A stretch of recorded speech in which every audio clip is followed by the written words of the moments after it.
Thank you very much. If you're just tuning in, you're watching a live webcast with Mr. Lyndon LaRouche. Mr. LaRouche has finished his opening remarks, and I would like to ask Jason Ross to please come to the podium.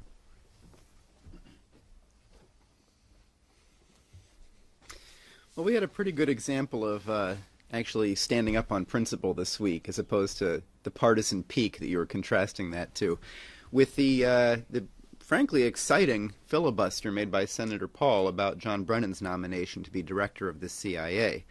This has really caused quite a commotion. The cover story on the New York Times is Senate filibuster scrambles both left and right. While Senator Paul was having this filibuster, while he had support from mostly Republicans, but a Democratic senator as well, other factions of the Republican Party were enjoying a incredibly fancy lobster dinner with President Obama, and later some of them rather snottily chided Rand Paul for standing up for the right of due process.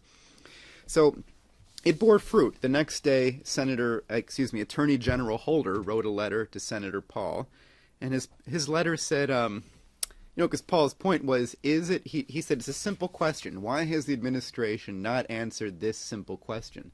Is it legal for the president to kill an American on American soil? And that should be a simple question. The answer is no. But that answer was not coming from the administration. In fact, Holder had said, we haven't done it before, it's unlikely to occur, there might be a situation where we'd have to think about it and we'll cross that bridge when we come to it. That's not a no. After this filibuster, Attorney General Holder wrote a letter. He said, Dear Senator Paul, it has come to my attention that you have now asked an additional question. Does the president have the authority to use a weaponized drone to kill an American not engaged in combat on American soil? The answer to that question is no. Finally. So this is very important. It's a very important victory for the fact that we don't have a dictatorship in this country, for the power of the legislature. We have a system of due process in this country. And it's important not just in you might say it's a small victory to say, well, we can't be killed by a drone any day. But more broadly, it's very important because this, I think, is the first time the Obama administration has recognized that there's anything that it cannot do. This is a new step. So let me, I'm going to have to read a quote here. This is one quote that from Paul's filibuster. And it gets at what you brought up just now about hyperinflation. He said that, this is Senator Paul, he said, when World War II ended, the currency was being destroyed in Germany in 1923 because the paper money became so worthless that people wheeled it around in wheelbarrows. They burned it for fuel. It became virtually worthless overnight. The beginning of September 23, I think it was 10 or 15 marks for a loaf of bread. By September 14th, it was 1,000 marks. September 30th, 100,000 marks. October 15th, a couple of million marks for a loaf of bread. It was a chaotic situation. Out of that chaos, Hitler was elected, democratically. They elected him out of this chaos. The point isn't that anybody in our country is Hitler.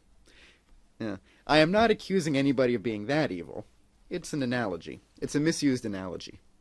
In a democracy, you could someday elect somebody who is very evil, and that's why we don't give the power to the government. It's a point to be made historically that occasionally even a democracy gets it wrong. So when a democracy gets it wrong, you want the law to be there in its place. You want the rule of law. So let me ask you a question that comes from a D.C. source. The question is, Mr. LaRouche, now that the issue of presidential violations of the balance of power has come into more prominence through the bipartisan filibuster led by Senator Rand Paul, along with Democratic Senator Ron Wyden and others, what additional measures could the legislature take to further this balance of power? I believe that the filibuster debate shook the landscape for the White House to a certain extent, and significantly put the issue of the executive's violations of the balance of power into national prominence, even though it did not resolve the issue. Could you give your assessment of this? Yeah. Well, you have to go back in the history of the United States a bit in order to see exactly clearly how our system works when it does work.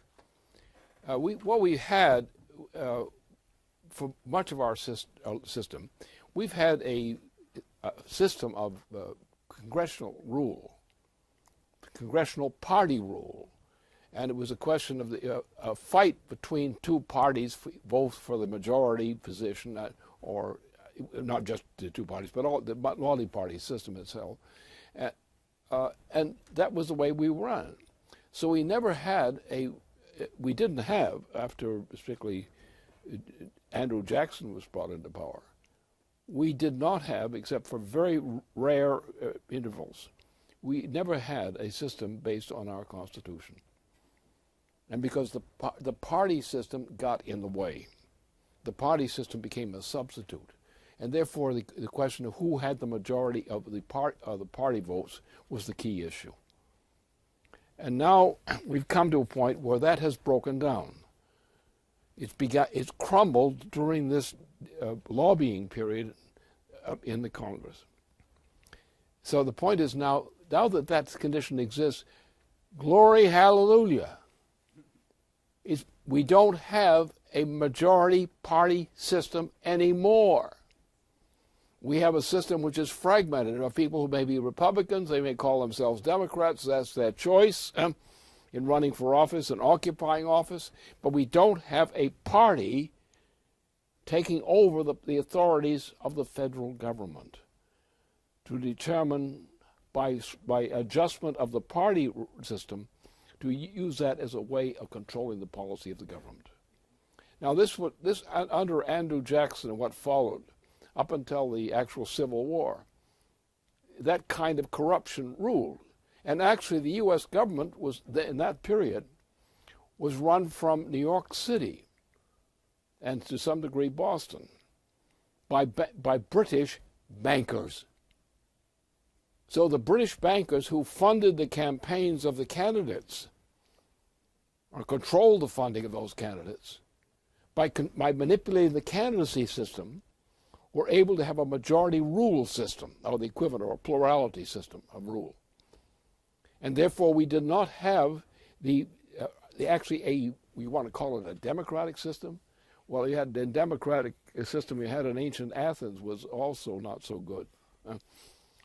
So the point now we've got a bunch of people who come from various varieties and flavors of Democrats, Republicans, and who knows what else. And that's good. That's good, because that means they can no longer have party rule controlling the federal government. We should never have had it. If you have it on the basis of belief, on issue, on so forth, that's fine. If it works out that way on merits, but if it works out as a scheme to line up people to vote to constitute a majority for somebody's interest, that's a fake. And that's what we've been living under for too long. Look, that's what's happened with, for example, with the cases of President Franklin Roosevelt. He was put in a position on his campaign for a fourth term in which they pulled a mug in on him. Truman. So you had a majority that came in on the last term, and that majority turned a great achievement of the United States under President Roosevelt, Franklin Roosevelt, into a disaster. The last years of President Roosevelt's life were lived with the curse of Truman. If you look at the measures, the policies that Franklin Roosevelt had installed up to that point, the agreements he'd reached, the post-war intentions which he had established. Now look at the record. What happened between the time that he left office and came into a fourth term and was elected into a fourth term, but on what conditions and what were the results? Under the Truman administration, you saw the full right. This was a disaster, and we never recovered from that disaster. We did recover in a sense under John F. Kennedy, but they killed him, and we never had an honest party system after that. Now we have the Republican Party is now, in a sense, fragmented in terms of its views on hard issues. The Democratic Party is going to go through the same process, slowed down by the factor of Obama. But the Obama thing is going to backfire against the Democrats too. So now we've come to the point we have to get rid of that kind of party system. People can choose their parties that they want to affiliate with. But the idea of operating on the basis of control of the United States policy by a party system, that must come to an end. And what Rand Paul did in his particular action went a long way, as of now, towards setting the end of the party system in motion. People can still have political parties, but the idea of a rule by party majority, that has to come to an end.